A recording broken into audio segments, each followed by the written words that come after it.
Right, this is the third video in our new series looking at teams starting 11 10 years ago and their starting 11 now, comparing the players in each position and putting together what we think would be a dream combined 11.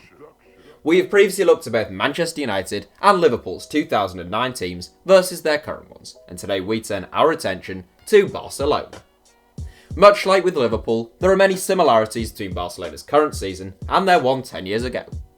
In 2008-09, they became the first Spanish club to win a continental treble, triumphing in La Liga, the Champions League and the Copa del Rey. They cruised to a La Liga title, 9 points clear of Real Madrid, gave Manchester United a footballing lesson at Wembley in the Champions League final, and thrashed Athletic Bilbao in the final of the Copa del Rey. This season, Barca are going to win the league just as comfortably, 11 points clear of Atletico Madrid in second as we speak. They look set to reach at least the semi-finals of the Champions League, and they will face Valencia in the final of the Copa del Rey in May, so there's a definite chance of repeating their 08-09 treble heroics this season. Here is our Barcelona 2009 versus Barcelona 2019 combined 11. Goalkeeper: Victor Valdes versus Marc-Andre ter Stegen. To be honest, in all three of the 10-year combined 11 videos we have done so far, the goalkeeping decision has been one of the hardest. That's the case here between two tremendous goalkeepers, probably each in the best seasons of their careers, or the best so far, in the case of ter Stegen we should say. It's no secret that Pep Guardiola likes a goalkeeper who can play a bit, and he certainly had that in Valdes. The eccentric ever-present in Barca's treble-winning side, Valdes was often underappreciated, especially outside of Catalonia, and he was restricted to just 20 caps for Spain due to the brilliance of Iker Casillas. Ter Stegen actually finds himself in a very similar boat on the international stage as backup to Manuel Neuer, but he has firmly established himself as Barcelona's first choice now. Ter Stegen is arguably the more dependable of the two, but Valdes routinely produced big saves at big moments for Barcelona, match-winning and trophy-winning stops, and since we're looking only at the 08-09 campaign, he'd be our choice between the sticks. Right back: Dani Alves versus Nelson Semedo. It's an altogether much more straightforward decision at right back, since Dani Alves must go down as Barca's finest right back of all time, whilst Ernesto Valverde has largely rotated between Nelson Semedo and Sergio Roberto there this season. Semedo has featured most often, so he gets the nod initially, but neither stood a chance up against Dani Alves. So quick, adventurous and intelligent in his play, Alves' chemistry and understanding down the right flank with Lionel Messi was just as good as Xavi or Iniesta's, if not better. This was actually Dani Alves' debut season at Barcelona, and what a debut season it was. As well as winning the treble as a team, Alves himself was named as La Liga's Defender of the Season and made the FIFA Pro World 11. Centre back: Carlos Puyol versus Gerard Piqué. A nasty decision has to be made on the right side of our centre back partnership between Barca legend Carlos Puyol and the position's current incumbent Gerard Piqué. Piqué did actually play alongside Puyol throughout the 08-09 season, but he played on the left side of centre back whilst he has primarily played on the right hand side this season. Although it's not a nice decision to make, and Piqué is a player we really like and he's been superb this season, Carlos Puyol bled maroon and blue. Barca's leader on the pitch, Puyol was strong, vocal and tremendous in the air, and we always felt he retired a tad early in 2014. There's no way that we could leave him out.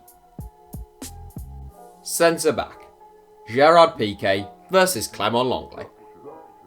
Happily, the fact that Piqué plays on the right now, but played on the left in 08-09 gives him a second route into our combined 11. As with Alves, the 2008-09 season was Piqué's first at Barca, well, his first back at the club, following 4 years at Manchester United, but the youngster played 45 times as the club won the treble under Pep Guardiola. Clément Lenglet is also in his first season at the Camp Nou this season, where he has partnered Piqué at the back for the majority of the campaign in place of the oft-injured Samuel Eto'o. Lenglet is a perfectly capable centre-back, but Piqué was, and indeed still is, a lot more than that. He was named as La Liga's Breakthrough Player of the Season in 2008-09, and he'll partner Carlos Puyol once again here for us. Left back: Eric Abidal versus Jordi Alba. Both fan favourites at Barcelona, Eric Abidal and Jordi Alba ensure we've no lack of quality at left back. Abidal arrived at Barca from Lyon in 2007, going on to make 193 appearances in 6 seasons. It would have been more, but for the Frenchman being diagnosed with a tumour in his liver, which required a transplant. Strong and defensively solid, ABIDAL could also fill in as a centre-back, and he'd be the stronger of the two in purely defensive terms. Jordi Alba, meanwhile, is coming towards the end of his 7th season in Catalonia, and he too has been a remarkable servant to the club. One could make a compelling case for this having been the best season of Alba's Barca career, and he trails only Lionel Messi in the club's assist charts. We'd be happy with either, but I'm a big fan of Jordi Alba's, and thanks to his incredible attacking output, he's our choice here. Holding midfield, Yaya Toure versus Sergio Busquets. You may have been expecting Sergio Busquets versus Sergio Busquets in holding midfield, but Yaya Toure actually played more games in all competitions than the soon-to-be World Cup winner in the 2008-09 season. Toure played predominantly in holding midfield for Barcelona and in fact at centre-back in the Champions League final, before being pushed out by Busquets and establishing himself as one of the most complete and prolific midfielders in the Premier League at Manchester City. Toure was an incredible player at the peak of his powers, with so many sides to his game, but Busquets is the greatest pivot of the modern era, so this one's another no-brainer. Only Lionel Messi is more important to Barcelona than Sergio Busquets, who has spent a decade reading the game and recycling possession with a level of technique and intelligence without peer in the world game. Central midfield, Xavi versus Arturo Vidal. Barcelona have rotated with the likes of Arturo Vidal, Ivan Rakitic and Sergio Roberto in the middle of the park this season, but the two have played the most frequently are Rakitic and Vidal. So on the right side of our midfield partnership, it's a question of Xavi versus Vidal. It may as well be a question of Xavi versus Mr. Blobby, because whilst Vidal is an excellent footballer with a first-class work rate, explosive power and the ability to inject real energy into a game, Xavi is the greatest Spanish footballer of all time. He was La Masia in motion during his 17 seasons and 767 appearances at the Camp Nou, an absolute master of time and space. The result was a midfield playmaker who controlled the tempo of virtually every game he played in, always showing for the ball, constantly analysing the pattern of play, and eventually putting the opposition to the sword after 1,000 cuts. Central midfield, Andres Iniesta versus Ivan Rakitic. Mentioned above, no player has played more games for Barcelona than Ivan Rakitic this season, and the Croatian is a wonderful all-round footballer. Brought in as a replacement for the ageing and now since departed Andres Iniesta in many respects, Rakitic is among the best midfielders in the world. He would have to be at least the best midfielder in the world, and by some distance too, to rank ahead of Andres Iniesta here. Between 2008 and 2013 were Iniesta's peak years, and although he was equally brilliant on the left flank or in central midfield, we'd always like him where he can get on the ball as much as possible. In 2008-09, Iniesta was named as La Liga's best Spanish player, La Liga's best attacking midfielder, La Liga's second best player overall to Lionel Messi, and he made both the FIFA Pro World 11 and the UEFA Best 11. Rakitic would be a wonderful addition to our bench, but he never stood a chance of starting. Right wing, Lionel Messi versus Lionel Messi. The first time in this series so far that we have been comparing the same player but at two different stages of their career, as daft as it sounds, this was one of the harder decisions in this 11. Although Messi was already considered the best young footballer on the planet, the 2008-09 season was the start of the little Argentine, recording laughable numbers. Very much a right winger at this stage, he scored 38 goals in 51 games for the club aged 21, a tally which saw him win the 2009 Ballon d'Or, FIFA World Player of the Year award, UEFA Club Player of the Year award, and many more such honours and accolades. Fast forward 10 years, and Messi has established himself as one of the greatest, and in our minds the greatest, footballer of all time. In his most prolific season he scored 71 goals in 60 games, and this season he is on 43 goals in 41 games as we speak. Not only is Messi by far and away the top scorer in Europe's top 5 leagues, he also has the most assists in Europe's top 5 leagues and the most man of the match awards.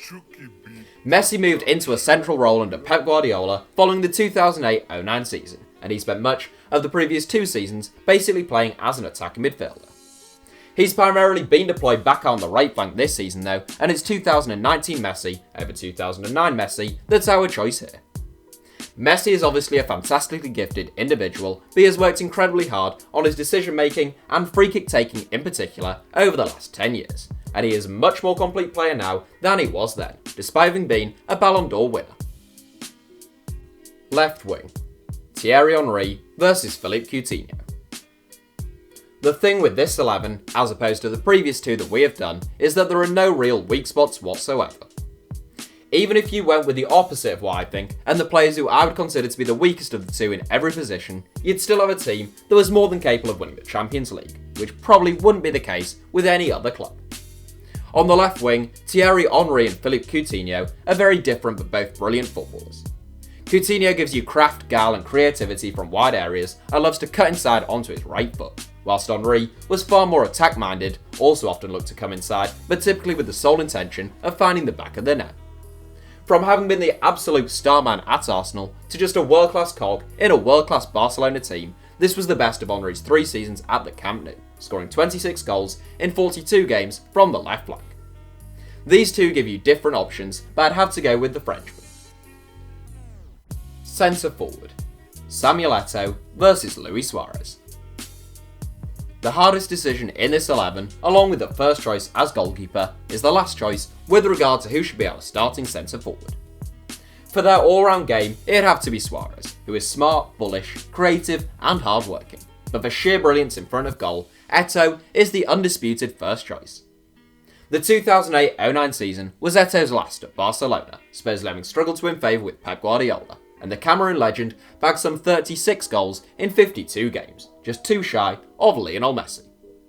The following summer he joined Inter Milan in a swap plus cash deal for Zlatan Ibrahimovic, where he became the first player to win continental treble with 2 different clubs.